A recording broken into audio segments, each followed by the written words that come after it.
હાલો transformer ભણવાનું છે.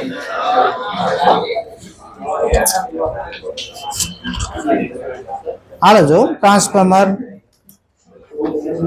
આપણે એનો ઉપયોગ હુકમે ઈ મેં તમને કરંટમાં સમજાવ્યું હતું. હાઈ ટ્રાન્સમિશન હંમેશા હાઈ વોલ્ટેજે કરવામાં. ફરીથી એકવાર સમજાવું છું, મેં તમને કરંટમાં સમજાવ્યું. ધારો કે આ ઉકાઈ છે ના, હાઇડ્રોલિક પાવર પ્લાન્ટ છે, બધાને ખબર છે. પુષ્કળ પ્રમાણમાં વીજળી ઉત્પન્ન થાય તો નજીકના વિસ્તારમાં તો વીજળી પૂરી પાડી જ દે, પણ દૂરના વિસ્તારમાં તમારે મોકલવી ઇલેક્ટ્રિસિટી, ધારો કે સુરત મોકલવી છે તો ઉડીને તો જાતી નથી, તમારે તાર લંબાવવા પડશે. આને ટ્રાન્સમિશન લાઈન કહેવાય. જે તાર હોય ને લંબાવ્યો એને શું કહેવાય? Transmission line. હવે આમાંથી પ્રવાહ પસાર કરશો તો I2RT મુજબ ઉષ્મા ઉર્જા ઉત્પન્ન થાય. I નો વર્ગ આવે, જો આ વેય થઈ જાય, આટલી આમાંથી કરંટ જાય ને આટલી ઉષ્મા ને કે તપેલી પાણી ગરમ કરો તો મુકતા નથી ટ્રાન્સમિશન લાઈન ઉપર, તો આનું શું થાય? વેડફાઈ જાય, વેય થઈ જાય. આ વેય ઘટાડવા માટે I નો વર્ગ છે, જો I વધારે ઇફેક્ટ કરે. મારે આ વેય ઘટાડવો હોય તો I શું કરવો પડે? ઘટાડવો પડે. હવે પાવર નો વેય નથી કરો, પાવર નું સૂત્ર આવું કઈ આવ્યું હતું? આ તમારે અચળ રાખવાનો છે, આનો વેય ન થવો જોઈએ. પાવર નો વેય વગર તમારે પ્રવાહ ઘટાડવો હોય તો વોલ્ટેજ શું કરવો પડે? અહીંયા ટ્રાન્સફોર્મર મૂકી દે, સ્ટેપ અપ, જે વોલ્ટેજ વધારે નાખે 23,000 વોલ્ટ કરી નાખશે. હવે 23,000 વોલ્ટ સુરત ખાતે આવે, આટલો કઈ 23,000 વોલ્ટ તો ઘરમાં દેવાતો નથી, એટલે આ પાછો વોલ્ટેજ ઘટાડવો પડશે. સ્ટેપ ડાઉન ટ્રાન્સફોર્મર મૂકી દે, જે 230 વોલ્ટ કરીને પછી સુરતમાં ઘરમાં બધે સપ્લાય થાય. આવું સમજાયું હતું કરંટમાં? ઓકે, હાલો હવે આના વિશે ભણવાનું છે, ટ્રાન્સફોર્મર વિશે. ટ્રાન્સફોર્મર નરમ લોખંડ માંથી બનાવવામાં આવે છે. નરમ લોખંડમાં શું કામ બનાવવામાં આવે છે? નરમ લોખંડ, હાલો એનું કારણ છે, આગળ તમને બધું ભણાવું. નરમ લોખંડ માંથી શું કામ બનાવે એનું કારણ છે. હાલો અહીંયા બે ગૂંચળા જોડે દે, આને બોલાય પ્રાથમિક ગૂંચળું, આને બોલાય સેકન્ડરી ગૂંચળું. ગૌણ ગુજરાતી નું થાય ગૌણ ગૂંચળું, આને બોલાય પ્રાથમિક ગૂંચળું. ટ્રાન્સફોર્મર હંમેશા એસી ઉપર જ કાર્ય કરે, ડીસી ઉપર કાર્ય કરતું નથી. હુકમ નથી કરતું, આવે સમજાય. આ એસી ઉદ્ગમ જોયું, આવું ઉદ્ગમ હોય એનું બોલાય એસી, ને આવું હોય એને આને ડીસી કહેવાય, આને એસી કહેવાય. આને પછીનો પાઠ આ જ ભણવાનો તમારે, એસી.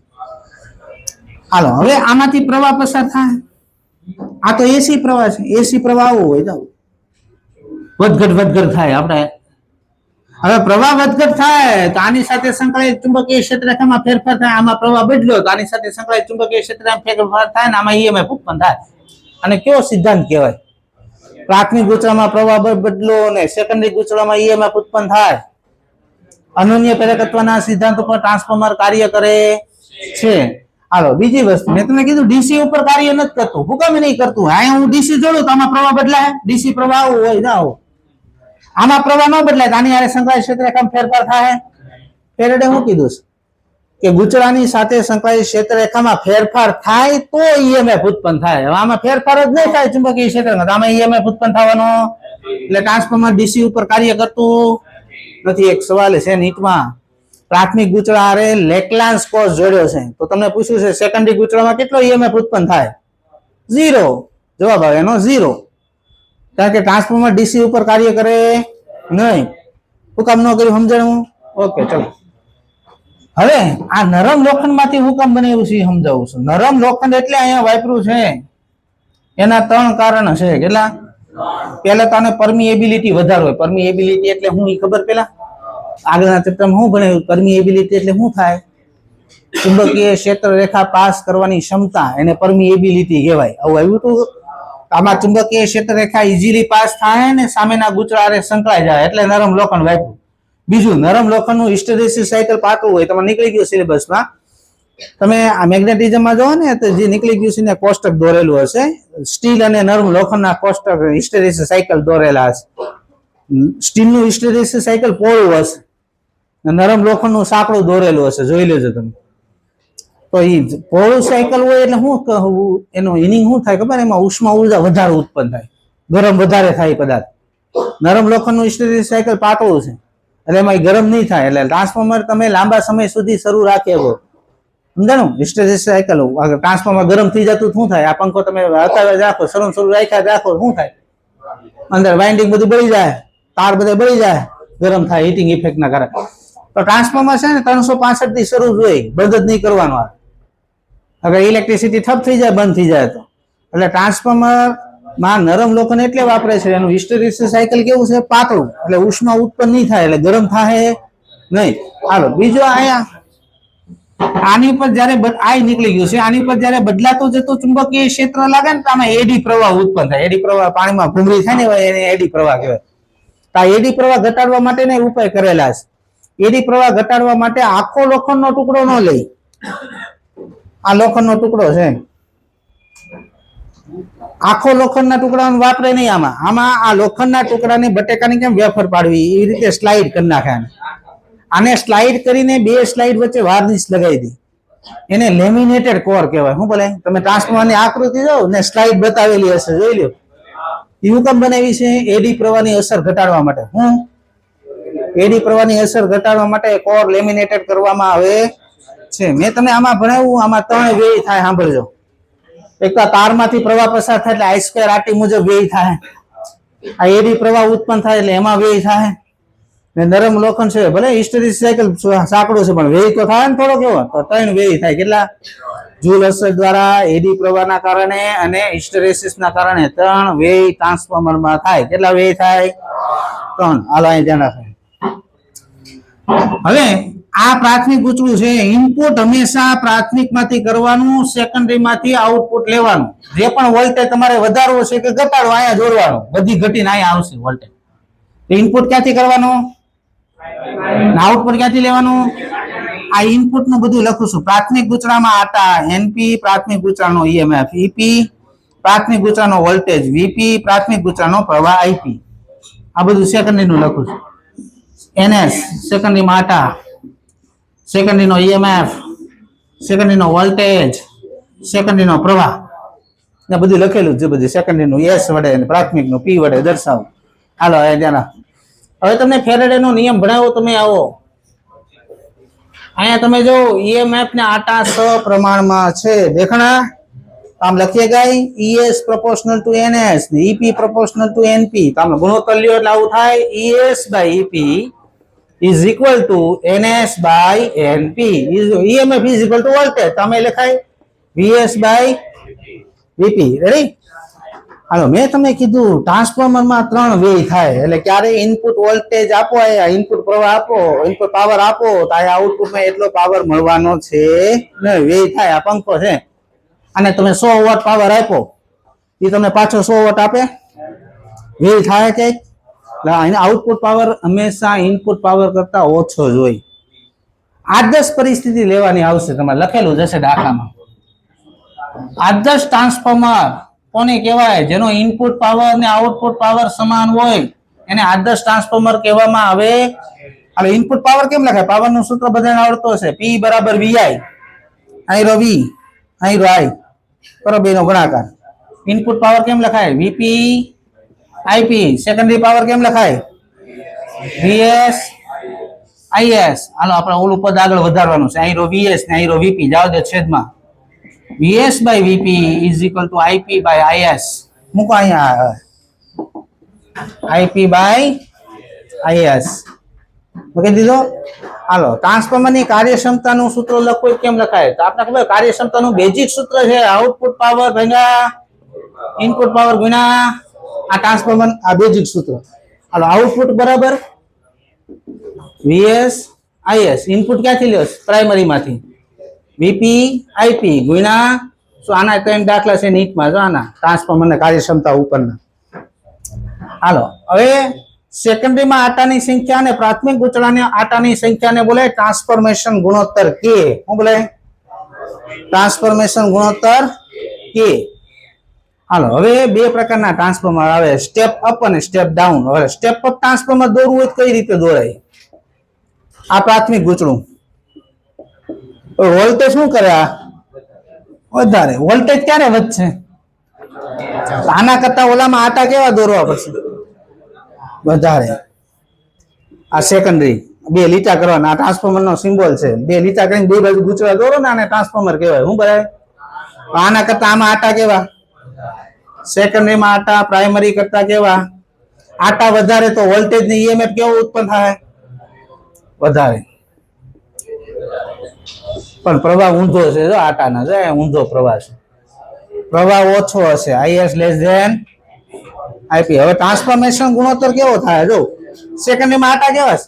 વધુ. ને પ્રાથમિકમાં આ વધુ હોય ને આ ઓછો હોય, કેની કિંમત શું થવી જોઈએ? એ કરતા મોટી. સ્ટેપ ડાઉન હોય ને તો આની કરતા બધું ઊંધું દોરો. આ અહીંયા દોરો, ઓલું અહીંયા દોરો, આ બધું ગ્રેટર છે લેસ કરાય, લેસ હોય ગ્રેટર કરી નાખો. એટલે સ્ટેપ ડાઉન. એકવાર શાંતિથી વાંચો આખે આખો.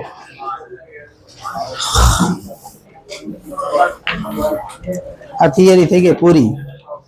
હવે એમસીક્યુ સોલ્વ કરવાના છે, પણ એકવાર વાંચી નાખો ટ્રાન્સફોર્મર, પછી એમસીક્યુ સોલ્વ કરશું.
હાલો બાળકો, એમસીક્યુ આપણે જોઈ 1 થી 10 માં બોલું 5 નંબર નો એમસીક્યુ જોઉં.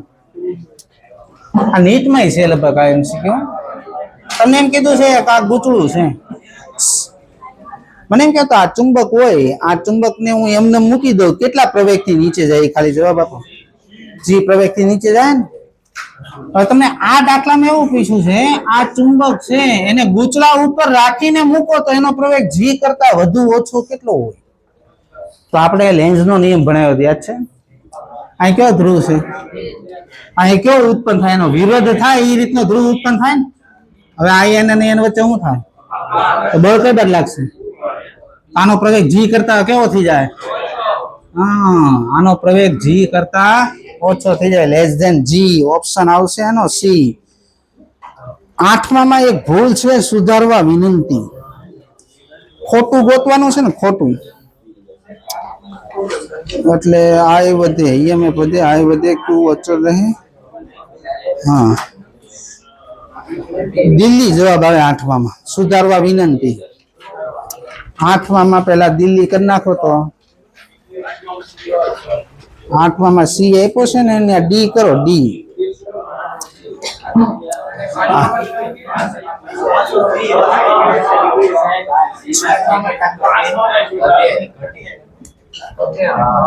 આનો પ્રવેગ જી કરતા ઓછો હોય, લેસ ધેન. જવાબ એનો આવશે બી, બી, જી કરતા ઓછો. કેટલામાં બોલા? 6 નંબરનો પ્રશ્ન જો સાંભળજો બરોબર. આ કઈક પૂછાયેલો JEE માં. ચુંબકને કોઇલ તરફ ઝડપી, ચુંબકને કોઇલ તરફ ઝડપી અને ધીમેથી ગતિ કરાવતા ઉદ્ભવતું ઈએમએફ અને વિદ્યુતભાર અનુક્રમે. હાલો પેલા સૂત્ર બોલો તો ઈએમએફ નું સૂત્ર શું છે? E બરાબર d∅dt. અને પ્રેરિત વિદ્યુતભાર નું સૂત્ર છે ડેલ્ટા ફાઈ બાય આર. હા, તો સૂત્ર ઉપર ને ખબર પડી જાય તમને. આમાં સમય આવે છે ને આમાં સમય નથી આવતો. આ ગૂંચળું, આ ચુંબક, એને ઝડપથી લઈ જાઓ કે ધીમેથી લઈ જાઓ, ફ્લક્સનો ફેરફાર તો હરખો થવાનો. આમાં સમય આવતો નથી, એટલે બે કિસ્સામાં ક્યુ કેવો રહે? સમાન.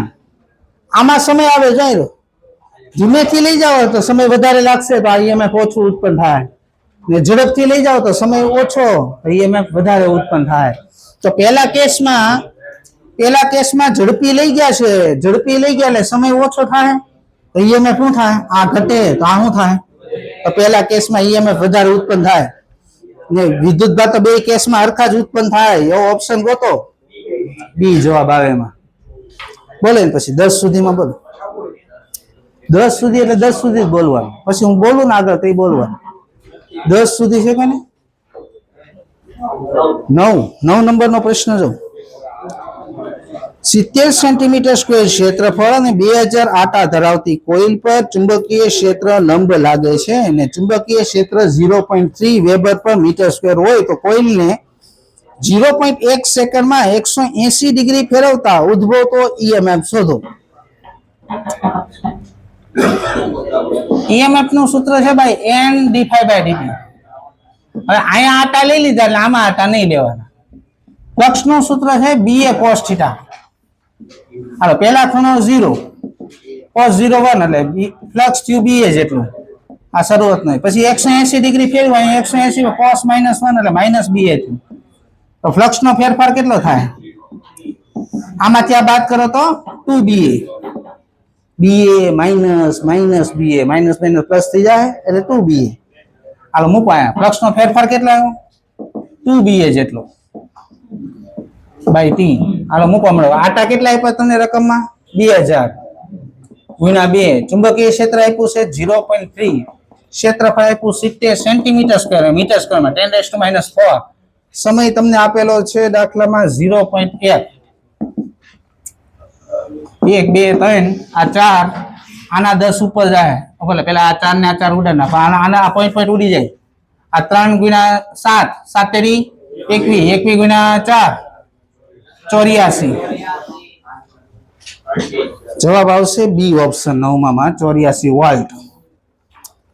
હવે બોલો 15 સુધી. 14મો એમસીક્યુ જો. ચુંબક દોલન કરે ત્યારે શું થાય? હવે જો આ ગૂંચળું છે, સાંભળજો બરોબર. આ ગૂંચળું, આ ચુંબક. હવે આ ચુંબક આ ગૂંચળા તરફ જાય તો આમાં ફ્લક્સ વધશે, ફ્લક્સમાં વધારો થાય ને, d∅dt પ્લસ થાય. આપણે ઈએમએફ નું સૂત્ર આવું છે, ઈ બરાબર માઇનસ ડી બાય ડીટી. હાલો આ ચુંબક આની નજીક ગયું તો ફ્લક્સ શું થયું, આ ગુચરારે વધ્યું એટલે ડી બાય ડીટી પ્લસ આવ્યું એટલે ઈએમએફ માઇનસ થાય, ઓર આગળનું માઇનસ છે ને. હવે આ ચુંબક દૂર જાય તો ફ્લક્સ ઘટશે, ફ્લક્સ શું થયો ઘટ્યું તો ડી બાય ડીટી નેગેટિવ આવશે, નેગેટિવ ઓલું માઇનસ છે એટલે પ્લસ થઈ જાય. તો તમે જોયું નજીક ગયું તો ઈએમએફ ગમે તે પ્લસ માઇનસ ગમે તે હોય, દૂર જાય એટલે પ્લસ માઇનસ થવાનું જ છે. ઈએમએફ ની ડાયરેક્શન શું થાય, ઉલટા હે. નજીક જતું હોય ધારો કે ઈએમએફ પ્લસ લેવો તો દૂર જાય તો ઈએમએફ કેવો લેવો. હવે તમે વાંચો ઓપ્શન, હાલો શું આવે ઓપ્શનમાં, ગેલોમીટર જમણી અને ડાબી બાજુ સમાન આવર્તન દર્શાવે છે, આવા ઓપ્શન છે. એટલે બે બાજુ આવર્તન તો દર્શાવવાનું જ છે ગેલોમીટર. હાલો બીજો ઓપ્શન, ગેલોમીટર એક જ બાજુ આવર્તન દર્શાવે, ખોટું. ગેલોમીટર આવર્તન દર્શાવશે નહીં, ખોટું, કારણ કે ફ્લક્સ તો વધે એટલે ઈએમએફ તો ઉત્પન્ન થવાનો એટલે ગેલોમીટર પ્રવાહ તો માપવાનો જ છે. ગેલોમીટર જમણી ને ડાબી બાજુ અસમાન આવર્તન દર્શાવે. હવે સાંભળજો બરોબર, સમાન આવર્તન ક્યારે આવે, જ્યારે શુદ્ધ સરળ ગતિ થતી હોય તો. કારણ કે જેટલું નજીક જવાનું એટલું જ દૂર જવાનું. શુદ્ધ સરળ ગતિ કોને કહેવાય ખબર છે, પેલા કંપ વિસ્તાર ઈનો ઈ જ રહે ને શુદ્ધ સરળ ગતિ કહેવાય. કંપ વિસ્તાર બદલાઈ જતો હોય ને અવમંદિત ગતિ કહેવાય, જે તમારા સિલેબસમાં છે જ નહીં, હવે નીકળી ગયું અવમંદિત ગતિ. તો આ ચુંબક જેટલો નજીક જાય એટલો જ દૂર જવાનો છે, તો બે બાજુ આવર્તન કેવું થાય, સમાન. અવમંદિત ગતિ હોય ને તો જેટલો નજીક જાય એટલો દૂર ન જાય તો અસમાન આવર્તન આવે. આપણે અવમંદિત ગતિ છે જ નહીં, શુદ્ધ સરળ ગતિ લખવું જ લખી નાખો, ચુંબક શુદ્ધ સરળ ગતિ કરે એવું લખો તો સમાન આવર્તન આવે, ને અવમંદિત લખ્યું હોય ને તો અસમાન આવર્તન આવે. બે ઓપ્શન આવી ગયા. શુદ્ધ સરળ ગતિ થતી હોય તો તેને અવમંદિત ગતિ કહેવાય ભાઈ. શુદ્ધ સરળ ગતિ કોને કહેવાય, જ્યાં અવરોધક બળ એકે લાગે જ નહીં એને શુદ્ધ સરળ ગતિ કહેવાય.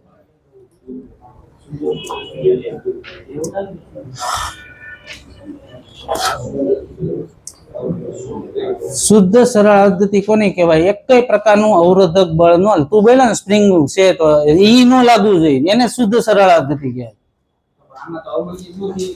હું બોલું છું હું ઈ સિલેબસ માં છે જ નહીં તારે અવમંદિત ગતિ, એટલે હું લખાવું છું શુદ્ધ સરળ ગતિ.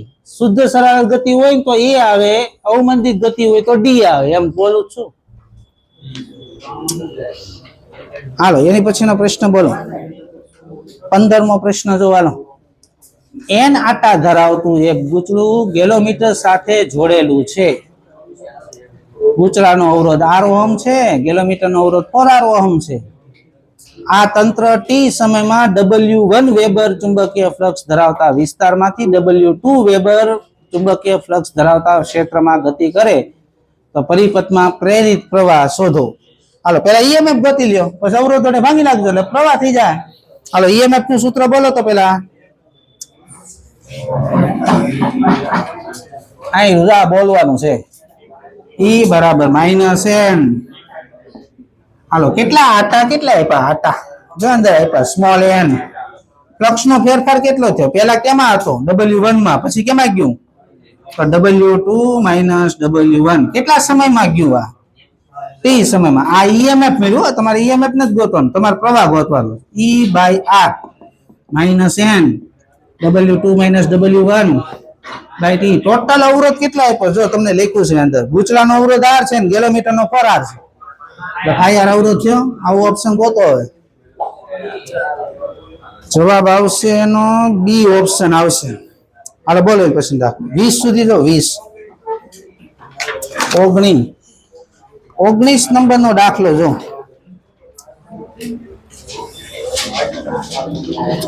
વાંચો રકમ.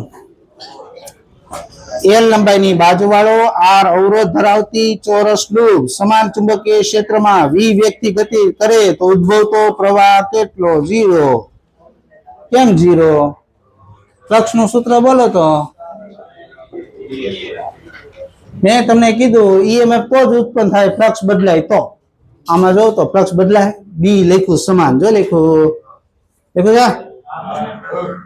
ક્ષેત્રફળ બદલો લૂપ નું, તમે થીટા બદલે બી અને એ વચ્ચે, આમાં કાંઈ નથી બદલતું તો ફ્લક્સ કેવું રહે, સમાન. તો ઈએમએફ કેટલો ઉત્પન્ન થાય, 0. જવાબ આવે 0. 20 સુધી છે કોને, 20 માં 22 નો આવે, 20 સુધી છે, હવે 25 સુધી બોલો, હવે 22 આવે અંદર. હાલો જોઈએ, પેલા એકડા શીખવાની જરૂર છે.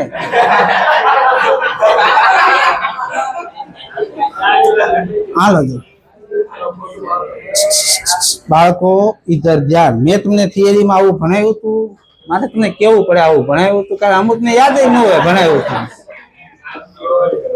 આની અંદર આપણે તાર મૂક્યો તો, અને પછી વ્યક્તિ ગતિ કરાવ્યો તો, પ્રોટોન હતા બધા ઉપર બળ લાગતા, અહીંયા પ્રોટોન ભેગા થતા હતા, ઇલેક્ટ્રોન નીચે બળ લાગતું, બધા ઇલેક્ટ્રોન ભેગા અહીંયા થતા હતા. આવું આવ્યું હતું કઈ? હવે વાંચો ઓપ્શન, આવડી જાય ને બીજું. પેલો ઓપ્શન છે સળિયામાં બધે સમાન વોલ્ટેજ હોય. આ ક્યાં આકાની તરીકે વર્તે, ધન ધ્રુવ તરીકે, અને આ કોના તરીકે વર્તે, ઋણ ધ્રુવ તરીકે. ક્યાં આમાં બધા વોલ્ટેજ સમાન, અહીંયા વધુ વોલ્ટેજ હોય, અહીંયા ઓછો હોય. બીજો ઓપ્શન, સળિયામાં વિદ્યુત ક્ષેત્ર હોય. હોય જ ને, આ ધન છે, આ ઋણ છે, આ ધન થી ઋણ ની બાજુ વિદ્યુત ક્ષેત્ર ઉત્પન્ન થાય. સાચું છે. સળિયાના કેન્દ્ર આગળ વોલ્ટેજ મહત્તમ હોય ને છેડા તરફ ઘટતો હોય, ખોટું. એક છેડે મહત્તમ હોય, બીજા છેડે ઓછો હોય, એવું લખ્યું હોય તો સાચું પડે. સળિયાના કેન્દ્ર આગળ વોલ્ટેજ લઘુત્તમ હોય, છેડા તરફ વધતો હોય, એ ખોટું. અને સાચું કરવું શું બોલું હું, શું કરવું પડે? એક છેડે મહત્તમ, બીજા છેડે લઘુત્તમ. આવો ઓપ્શન હોત તો સાચો પડે. હાલો લખી નાખો.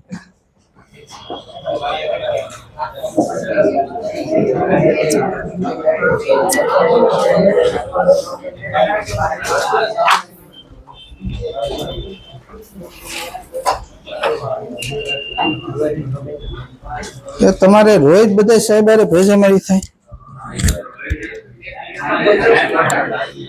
મને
બસ બસ એ ભાઈ તમારો વાંધો જ આ છે.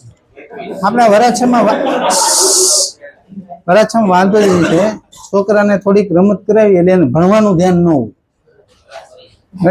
ના ના અહીંયા જ પ્રોબ્લેમ છે ભાઈ, આવું પ્રોબ્લેમ બીજા નથી. સિટીમાં રમત કરાવી, અમે ભણાવતા સિટીમાં ગયા, ક્લાસ અમારો હતો જ ત્યાં, ભણાવી પછી એમ કે ભાઈ બંધ, હવે ભણવાનું ધ્યાન, એટલે ડાયરેક્ટ એનું ધ્યાન ભણવા બાજુ. તમારે બધા કામકાજ કેવું છે? થોડીક રમત કરાવી, આખો લેક્ચર એનું મગજમાં ઈ જાય. હવે દીપિકા પાદુકોણ બોલ્યો છે, તમે આખું એનું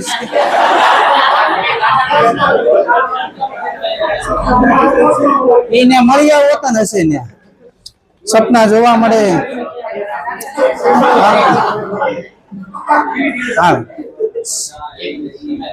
હા તો હું તો કઈ રમત નથી કરાવું. હું ભણતો 12માં અમારા સાહેબો બધા એવા ખતરનાક હતા, રમતો કરાવતા. આખો લેક્ચરમાં આપણે વિચારવું પડે છે ભણવાનું શું છે, આમ એટલી રમતો આવતી.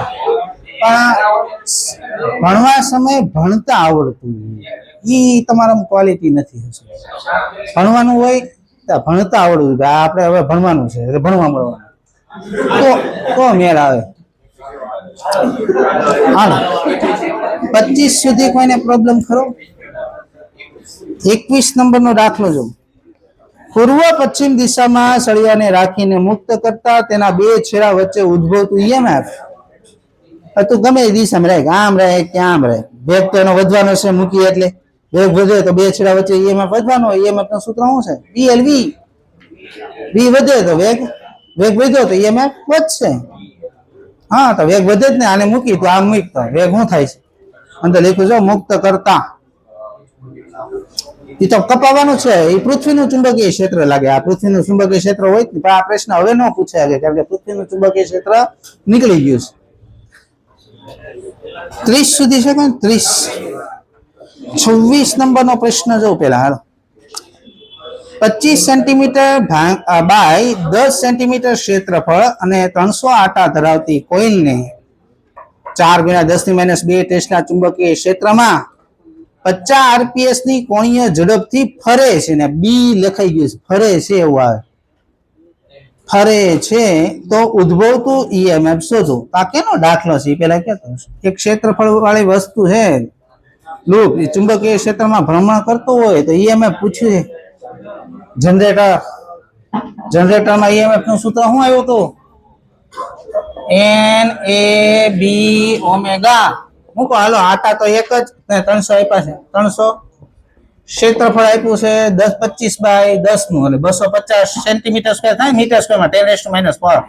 ચુંબકીય ક્ષેત્ર આપ્યું 4 × 10⁻². ઓમેગા આપ્યો 50 RPS રોટેશન પર મિનિટ. ઉપાય ઘણું પડે ને, પરિભ્રમણ ઓમેગા નો એકમ છે રેડિયન પર સેકન્ડ. આ પરિભ્રમણમાં આપ્યું, રેડિયનમાં ફેરવવાનું, ઉપાય ગુણવાનું. હા હવે આ આવી ગયો, જો આ ગોતવાનું છે. પાઈ તો તમારે બધા ઓપ્શનમાં રાખવાનો છે, એટલે કિંમત મૂકવાની નથી પાઈ.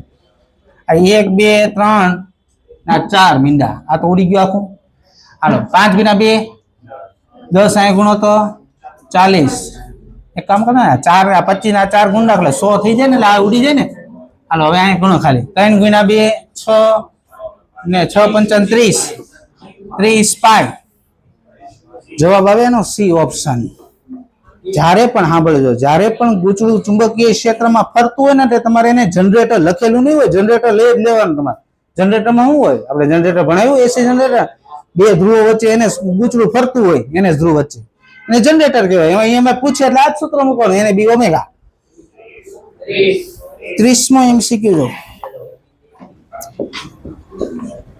વાંચો રકમ. આમાં કઈક જવાબ નથી આવતો એવું છે, એ બાકી રાખો, એમાં કઈક ભૂલ છે. 30મો બાકી, હું કાલ તમને શું છે એ. હાલો 35 સુધી બોલો. 35મો બોલ તો ભાઈ, આત્મપ્રેરકત્વનું સૂત્ર બોલ પેલા.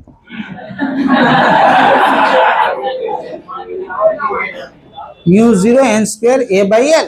અહીંયા તમે જોવો છો આટાના વર્ગના સપ્રમાણમાં છે. આ પેલા આત્મપ્રેરકત્વ કેટલું આપ્યું છે? 108 મૂકો અહીંયા. અને આટા કેટલા આપ્યા છે? આટા આપ્યા 600. આ 600 મૂકા. હાલો પછી કેટલા આટા છે? 500. ત્યારે આત્મપ્રેરકત્વ ગોતવાનું છે. આનો વર્ગ છે ને, આ વર્ગ 0 0 0 0 ઉડી ગયા. 108 ભાગાકાર L ડેશ 6 નો વર્ગ 5 નો વર્ગ આ કેટલા ભાગા લે ત્રણે આ ત્રણ આ બાજુ 25 ગુણ્યા 3 75 મિલી હેનરી જવાબ આવે બી 40 સુધી 40 સુધી બોલો 50 સુધીનો ટાર્ગેટ છે ભાઈ 50 સુધીમાં ગણવાના છે 40 સુધી બોલો 39મો પ્રશ્ન જો વાંચો રકમ 50 હેનરી આત્મા પ્રેરકત્વ ધરાવતી કોઇલને 10 ઓહમ અવરોધ સાથે જોડીને 2 વોલ્ટની બેટરી સાથે લગાવવામાં આવે છે આ પેલા દાખલો કોનો સી લાઈટ થઈ જાય જોઈએ એલ અને આર ને બેટરી આરે જોડો એલ આર પરિપથ ભણાવ્યો તમે તો ને હવે સાંભળજો બધા એલ અને આર ને બેટરી આરે જોડો તો એલ આર ચાર્જિંગ થાય ને ઇન્ડક્ટર ચાર્જ થાય બેટરી કાઢી નાખો તો હવે અંદર વાંચો ઘણા સમય પછી બેટરી દૂર કરતા એટલે દાખલો ચાર્જિંગ નો છે કે ડિસ્ચાર્જિંગ નો છે બેટરી કાઢી નાખી તમે તો પ્રવાહ 1/e માં ભાગના થતો લાગતો સમય બોલો ડિસ્ચાર્જિંગ માં પ્રવાહ e નો ભાગ થાય શું સમય કહેવાય એને સમય અચળાંક હા 1/e એટલે થાય 0.37 આપણે ભણાવ્યું તો ને ડિસ્ચાર્જિંગ માં 1/e એટલે 0.37 ડિસ્ચાર્જિંગ માં 0.37 મહત્તમ પ્રવાહ ના કરવો હોય તો સમય અચળાંક થાય તો તમારે ટૂંકમાં ગોતવાનો છે ને સમય અચળાંક ગોતવાનો શું ગોતવાનો સમય અચળાંક નું સૂત્ર શું છે એલ કેટલો આપ્યો આર આપ્યો છે 10 કેટલો સમય થાય 5 સેકન્ડ ઓપ્શન આવશે ને સી ઓપ્શન આવે 45 સુધી બોલો પેલા 45 સુધી 50 સુધી 50મો જો ભાઈ પાછો રકમ 60 હેનરી આત્મ પ્રેરકત્વ ધરાવતી કોઇલને 30 ઓહમ અવરોધ સાથે જોડીને 100 વોલ્ટની બેટરી સાથે લગાવ્યું જો એલ આર અને બેટરી જોડેલી છે એટલે હું કેનો દાખલો છે એલ આર ચાર્જિંગ નો તો કેટલા સમય પછી પ્રવાહ 63% થાય તો બોલો 63% પ્રવાહ કેટલા સમય અચળાંક તાવ જ ગોતવાનો આમાં તમારે તાવ બરાબર એલ બાય આર એલ કેટલા આપ્યો છે 60 ને આર આપ્યો 30 એટલે 2 સેકન્ડ થાય પેલા આ તમને ખબર હોવી જોઈએ ડિસ્ચાર્જિંગ માં સાંભળજો ડિસ્ચાર્જિંગ માં 0.37 એટલે 1/e અને ચાર્જિંગ માં 63% એનો સમય હરખો થાય સમય અચળાંક તાવ એલ બાય આર ગોતવાનું હોય તમારે 50 સુધી છે ને 51 થી કાઢ